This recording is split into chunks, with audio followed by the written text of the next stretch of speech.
Let's be honest. Trying to fix the world right now feels a bit like trying to put out a forest fire with a water pistol, right? Everywhere you look, there's a brand new disaster. But what if I told you that most of our biggest, scariest problems aren't actually separate fires at all? What if they're all just smoke coming from a single hidden source? Well, let's trace it back. First up, we've got grinding poverty. We live in an age of rockets and AI, yet millions of people are still trapped in this cycle. Author Fred Harrison actually calls it a pauperized culture, where poverty isn't just a lack of money, it becomes a trap that's passed down from one generation to the next. And then, of course, there's the eye-watering inequality. The gap between the ultra-rich and, well, everyone else hasn't just grown, it's become a chasm. You see it between countries, and you see it right inside our own communities. And we can't forget about environmental collapse. We're treating the planet's natural resources, our natural capital, not as this priceless asset we need to protect, but more like a disposable credit card with no limit. And trust me, that bill is coming due and it is coming in fast. On top of all that, you have this backdrop of endless conflicts. It seems like there's this constant, insatiable appetite for grabbing more territory, and it just fuels one war after another. It almost feels like a permanent feature of being human.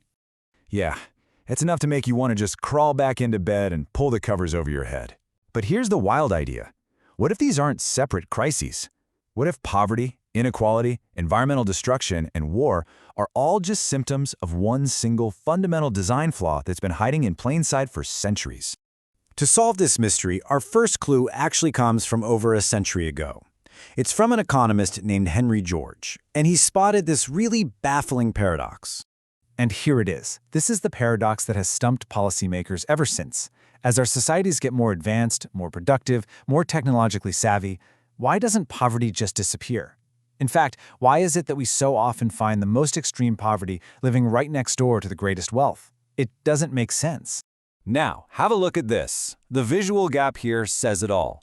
Our economies get incredibly good at creating wealth, that's the tall bar, but as you can clearly see, that massive value isn't flowing to the people doing the work or coming up with the innovations. So the billion-dollar question is, where is all that wealth going? Our culprit is hiding right there in that gap. So it's time to follow the money. Let's put on our detective hats and unmask the invisible mechanism that's been quietly siphoning away our collective prosperity this whole time. And this simple analogy just nails it. Imagine you decide to bake a cake. You buy the ingredients, you do all the mixing, the baking, all the work. But your friend, who just happens to own the table you used, comes along and demands half the cake.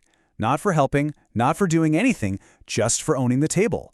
That, in a nutshell, is the art of extracting wealth, not creating it. Okay, so in the world of economics, this has a name. It's called economic rent.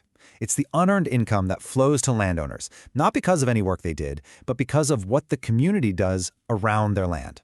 Think about it. When we all build roads, schools, parks, and businesses, the value of the land nearby skyrockets. That extra value is economic rent, wealth created by the public, but privately pocketed. And hey, don't just take my word for it. Even the father of modern economics, the one and only Adam Smith, pointed this out centuries ago. He saw that landlords have this unique ability to get rich not by producing anything, but simply by holding a title to a piece of the earth while everyone else makes it valuable. Now, to really grasp just how huge this is, we need to go back in time. We have to visit the original crime scene and see how this whole system got started in the first place, with the privatization of the entire planet. You see, for most of human history, that economic rent we talked about was treated as the community surplus. It paid for festivals, for public works, for the common good.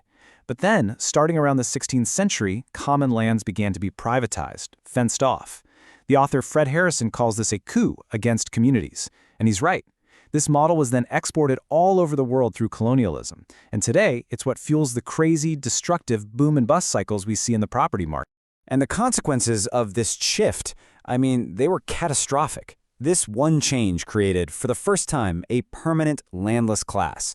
It basically engineered poverty by design.